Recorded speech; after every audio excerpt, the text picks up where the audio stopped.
Revue de presse hebdomadaire de Assiongbon Kani Assiongbon et retour sur le plateau du grand format pour le décryptage. Josaphat Dabolino, bonjour.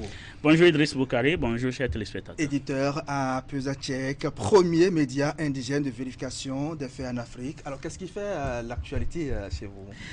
L'actualité, c'est bien sûr la désinformation par rapport à ces pays, à ces quelques pays en Afrique, la RDC, surtout avec le député Vital Kamerhe qui connaît depuis quelques semaines déjà beaucoup de désinformation, des vidéos manipulées, des images manipulées avec le président du Rwanda et tout ce qui va. La désinformation également, c'est par rapport au Bénin, l'ouverture de la frontière ou non. Bénin-Niger, côté Niger. Également des faits au niveau du Mali, en tout cas le Grand Sahel, au total, l'Alliance pour les États du Sahel, où on parle des frappes, où on parle des accords avec les terroristes et tout le reste. Donc il faut démystifier tout ça. En gros, c'est l'actualité au niveau, bien sûr, de la sous-région par rapport à la désinformation. Et tout ça, là, ce sont des désinformations, parce que l'information est manipulée d'une manière ou d'une autre. C'est peut-être des images qui sont manipulées, c'est des vidéos qui sont sorties de leur contexte, ou c'est des affirmations qui sont sans fondement. Oui, tout à fait. Non, mais même sans intelligence, on arrive à faire le travail. Mais aujourd'hui, avec les outils d'intelligence artificielle, c'est encore plus compliqué. Mais heureusement, à côté de ces outils qui fabriquent ces fausses images et ces fausses vidéos, il y a également les mêmes outils d'intelligence artificielle qui permettent tout au moins de les débusquer, de les déconstruire. Et c'est le travail permanent que nous faisons. Et c'est d'ailleurs pour ça que Code for Africa, dans ses programmes, essaie toujours de former des cohortes. Et actuellement, il y a pas mal de cohortes qui travaillent, qui sont en formation au sein de l'entreprise pour permettre à détecter déjà les fausses informations. Parce que notre grand souci, c'est quand même de limiter ou de stopper complètement les fausses nouvelles. Mais ce qui est impossible quand même. Mais on y travaille. D'accord, on va revenir sur les sujets qui ont fait la une de l'actualité cette semaine. On va commencer par cette session plénière ordinaire de la conférence épiscopale du Bénin à Ouidah. Les évêques sont revenus une fois encore sur la nécessité de réviser dans une démarche inclusive le code électoral, comme ils l'ont demandé d'ailleurs donc, lors de leur colloque au Palais des Congrès de Cotonou. Comment appréciez-vous cette posture de l'Église catholique sur cette question politique? C'est une posture qui n'étonne pas, étant donné que c'est l'Église catholique, étant donné que l'Église catholique à travers le monde, ce n'est pas seulement au Bénin, dans tout le monde entier, essaie quand même d'avoir cette influence sur les décisions politiques. Et nous en avons connu ici au Bénin en 90 ou 89 à 90, où on s'est trouvé dans cette crise. On a vu le rôle crucial qu'avait joué en son temps l'Église catholique, le clergé béninois. On a vu également dans beaucoup d'autres crises après, en 2001, en 2006, quand on doit changer de régime, en 2011, quand il y avait eu ce chaos avec Touré, on a vu quand même les déclarations à la posture du clergé béninois. On a vu également que ça n'a pas changé, en tout cas, jusqu'à aujourd'hui. Ce qui veut dire que si le clergé béninois essaie encore d'attirer l'attention des gens, des politiques sur des faits qu'ils jugent qu'on pourrait retoucher, je crois qu'il est bon de les entendre. La posture, c'est quoi? Ils sont revenus là-dessus. C'est comme une confirmation ou une insistance sur un fait donné, parce qu'au moment de leur colloque, ils avaient fait la demande, mais ils ont peut-être l'impression, je dis peut-être parce que les recommandations ont été versées à qui de droit, donc ils ont peut-être l'impression que leurs cris, leurs réflexions ne sont pas encore prises en compte ou ne sont pas sur la voie d'être prises en compte. Donc pour ça, il faut insister sur le fait que nous, ce que nous avons dit, nous maintenons la position. Parce que vous vous rappelez, après leur colloque, il y a eu quand même pas mal de communication, de contre-communication, d'autres qui doivent flécher le clergé, d'autres qui doivent soutenir. Donc, il y a une communication autour. Et également, à ce niveau, je tiens à rappeler qu'il y avait pas mal de désinformation et que Pesachek l'avait fait en son temps, démystifier quelques-unes. Donc, aujourd'hui, ils insistent sur le fait que, oui, nous avons vu quelque chose dans ce que vous avez pu produire en tant que politique et nous attirons votre attention parce que ça ne pourra pas porter en l'état. Et j'ai l'impression qu'effectivement, il y a des gens qui attirent l'attention des politiques ou des responsables, des dirigeants actuellement, mais il s'est fait que ce sont ceux-là qui sont qu'on appelle les outsiders, qui ne voient que ça.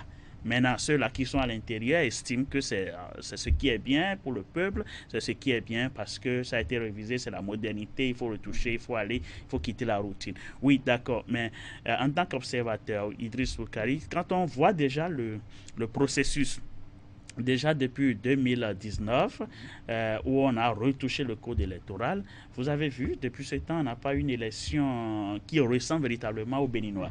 En tout cas, ce que nous avions l'habitude d'avoir dans le pays. Donc, ce qui veut dire que le code qui a été retouché, ça n'apporte pas grand-chose, si ce n'est que des frustrations au sein de l'opinion publique, si ce n'est que des frustrations au sein de la classe politique, de l'exclusion et tout ce qui va avec. Mais aujourd'hui, on a l'impression, en tout cas, le texte voté en l'état pourrait encore être plus exclusif que ce que nous avons connu jusqu'à présent.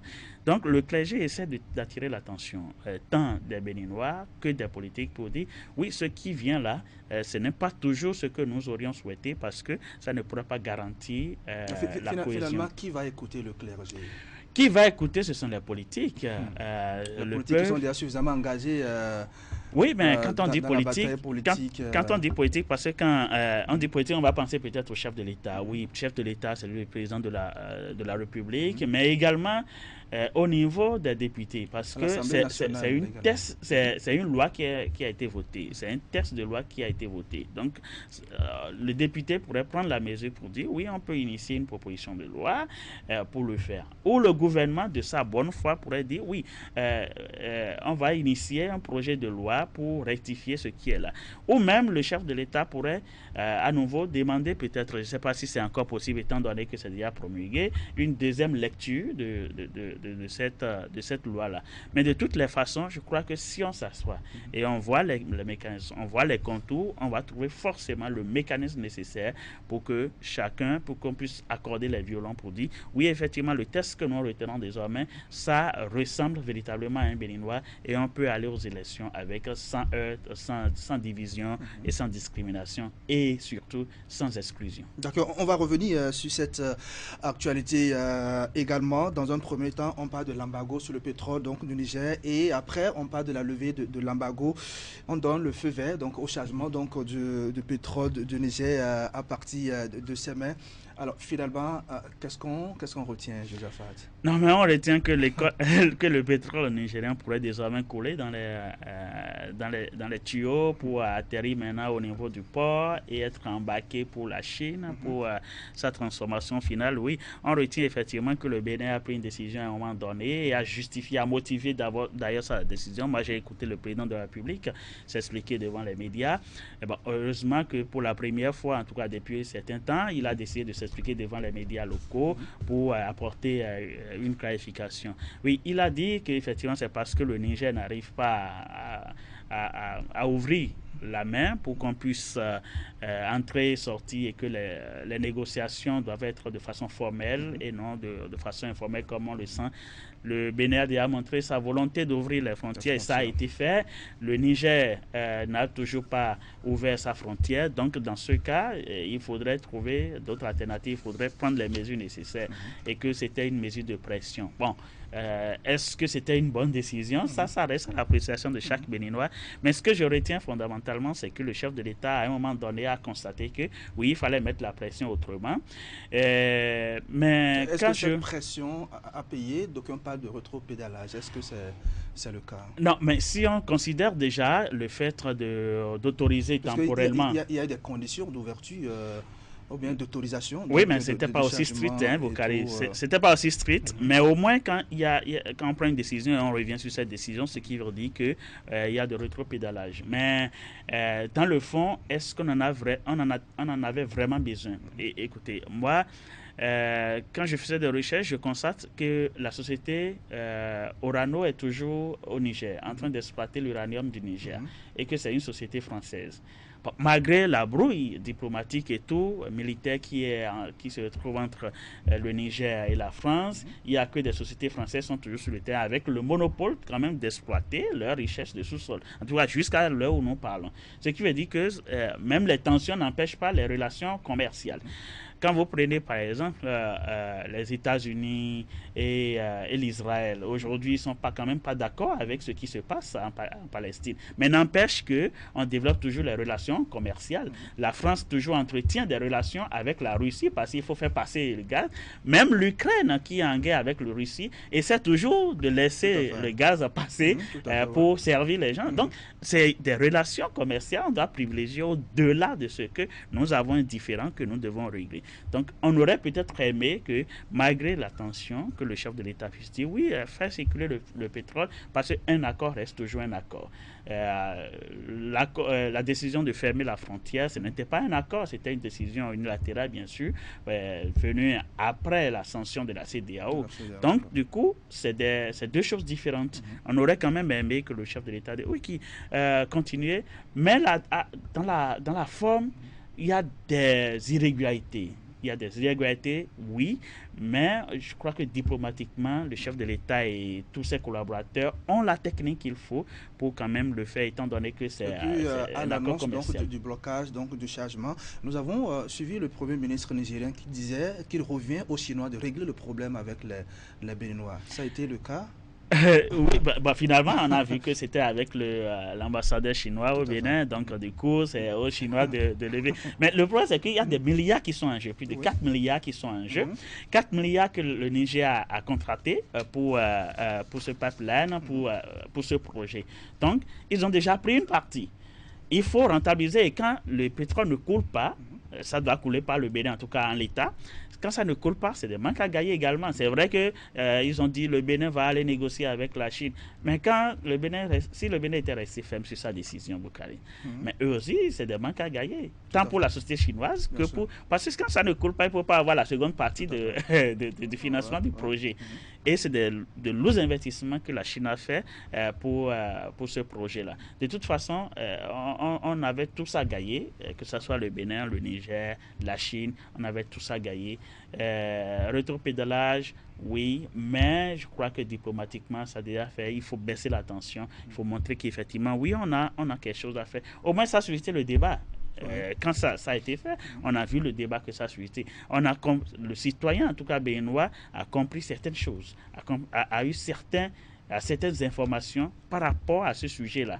Par exemple, on s'est dit à la manière où il devrait lancer le projet ici à ses mains, on a vu quand même qu'il y a des irrégularités dans ça. Donc, c'est des choses qu'on devrait quand même souligner qui n'étaient pas connues du grand public. Mais au moins, le sujet, ce débat a permis de révéler certaines choses. Et on déploie véritablement ça. Mais de toute façon, on est heureux que ce soit une autorisation, même si c'est temporaire, que ce soit une autorisation. Vivement qu'on trouve les accords nécessaires, qu'on trouve la stratégie diplomatique nécessaire pour que les relations entre Cotonou et Niamey soient normalisées. D'accord. Et puis, cette opération de répression des infractions liées au non-respect du code de la route qui continue de susciter la polémique alors que la deuxième phase se prépare avec la réduction des frais de contravention. C'est le gouvernement qui est allé répondre aux questions des députés à l'Assemblée nationale.